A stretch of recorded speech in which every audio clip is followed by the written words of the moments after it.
మనువు స్త్రీలో ఏ ఏ లక్షణాలు ఉండాలో, ఉండకూడదో చెప్పాడు. అవి ఏమిటి? ఈ వీడియోలో తెలుసుకుందాము. వధువు మరీ పొడవుగానూ మరీ పొట్టిగానూ ఉండరాదు. పెద్ద స్థనాలు ఉండకూడదు. అన్నలు, తమ్ములు ఉండాలి. వధువు తరపు వారిచ్చిన కానుకలు వధువుకే చెందుతాయి. వివాహమాడిన భర్త నపుంసకుడైన సగోత్రీకుడితో సంతానం పొందటం తప్పు కాదు. పాపమంత కన్నా కాదు. భార్యకి ఇష్టం లేకుండా అనుభవించటము నేరమే. అతిగా అలంకరించుకోనిది అయి ఉండాలి. వెంట్రుకలు విరబోసుకుని తిరగరాదు. స్త్రీ తల విరబోసుకుని తిరగటమంటే శోకానికి సంకేతము. జడను గుండెలపైకి వేసుకోవటము, పమిటను పదే పదే సర్దుకోవటము చేయరాదు.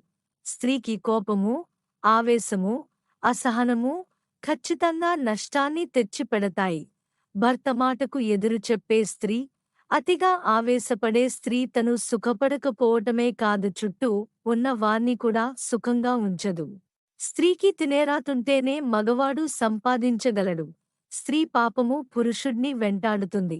అనుభవించే రాత పిల్లలకి మాత్రమే ఉంటే వారికి ఊహ వచ్చేవరకు తల్లి, తండ్రి దరిద్రాన్ని అనుభవించాల్సిందే.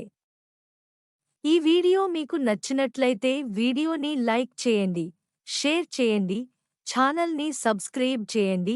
Thanks for watching.